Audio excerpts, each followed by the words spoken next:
So, kung meron kang fungal acne like me, or sensitive yung face mo, paubos na din siya kasi nga sabi ko nga sa inyo, ginagamit ko talaga siya. Hi everyone! Honest review muna tayo for today.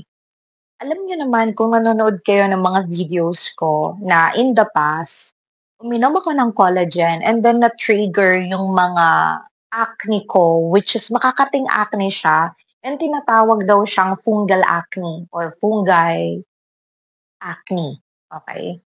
So, nati-trigger siya whenever na may ina-apply akong something or kaya mainit.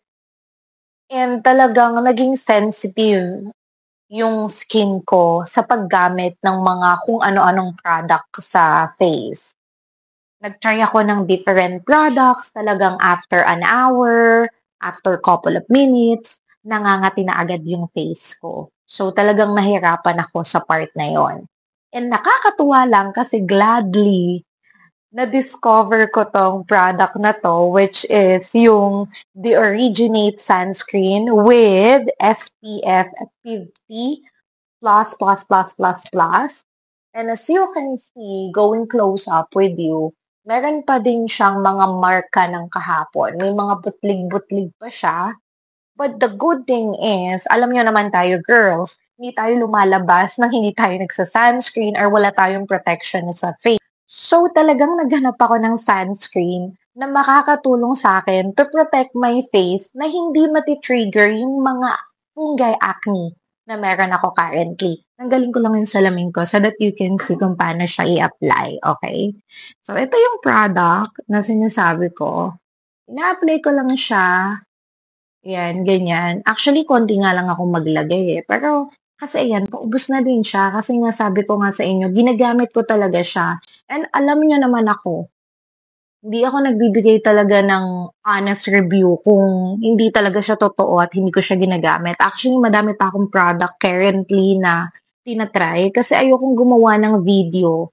Tapos sasabihin hindi naman totoo, ganyan-ganyan. Alam mo naman dito sa Toktik, madami tayong mga ganyan na issue. So, ayan. Ganyan lang yung nilalagay ko. Actually, minsan nga mas konti pa dyan Tapos, i-apply ko lang siya like that. And ang maganda dito, guys, sobrang lightweight niya lang sa mukha. Yung as in, parang wala kang gamit na kung ano sa mukha mo. Tapos, ang minamatch ko dito na face powder is yung Dr. Sensitive na face powder. And nakakatuwa kasi nagustuhan ko talaga siyang gamitin because hindi nga nati-trigger yung fungi acne ko. Ayan. Tapos mapapansin mo kapag in-apply mo na siya, nagla-light yung face mo. Ayan. Yan, ganyan siya pag in-apply. Lightweight, and then apply ka lang ng face powder o kaya foundation na gusto mo, protected ka na. Ayan, proven and tested to. So, kung meron kang fungal acne like me, or sensitive yung face mo, this is honest review, ginagamit ko talaga siya. So, kung ako sa'yo, nandyan lang yan sa yellow basket or nasa showcase ko, try mo na din to. Kasi ito, hindi to masakit sa bulsa. At the same time, na-try ko na siya, so hindi ko naman isasuggest sa'yo kung hindi ko pa natatry. Thank you so much!